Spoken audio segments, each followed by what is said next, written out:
Ukraine appears to be on the outside looking in following its exclusion from recent peace talks about ending Russia's invasion. A public war of words went down between U.S. President Donald Trump and Ukraine's President Vlodoymyr Zelenskyy today. Trump took to Truth Social and called Zelenskyy a dictator without elections, after the Ukrainian leader said Trump is being influenced by Russian disinformation. Jason Gaidola joins us live with more tonight. Good evening, Jason. Good evening, Manisa. The verbal sparring and potential deterioration of their relationship unfolded when Trump suggested to American media yesterday that Ukraine is to blame for Russia's invasion of their country.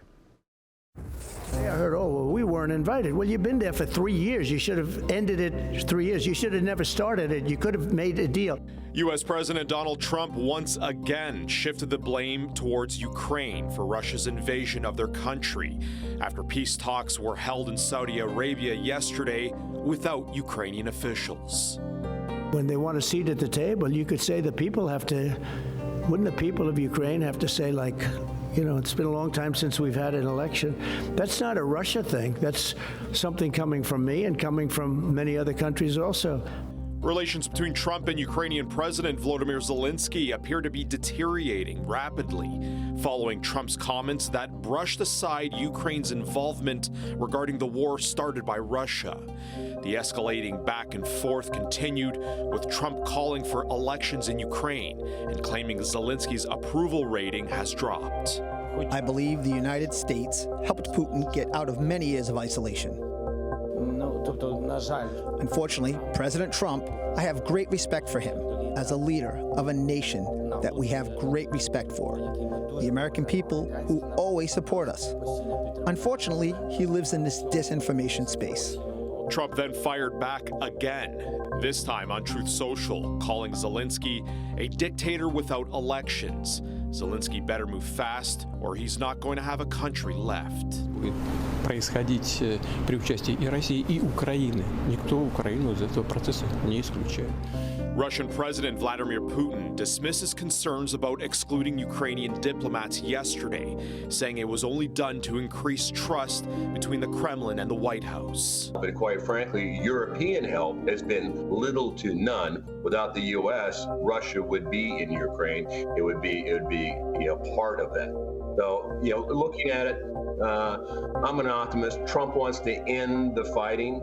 And, to his point, it could have been ended. I think both sides realize that continuing is not in anyone's interest.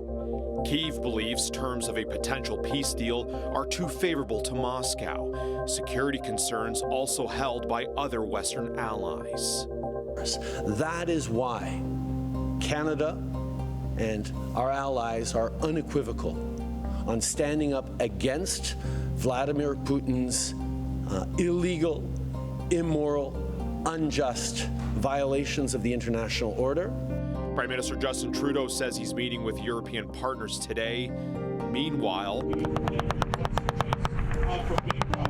NATO troops are on the training grounds in Romania as the alliance ponders peacekeeping operations.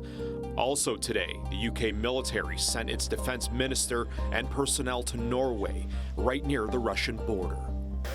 And our job as defense ministers is to put Ukraine in the strongest possible position going into any talks. And that means continuing to step up the military aid that we in Europe, alongside we argue to the States, needs to be maintained, because the maximum pressure on Putin is going to mean the maximum chance that he will negotiate seriously.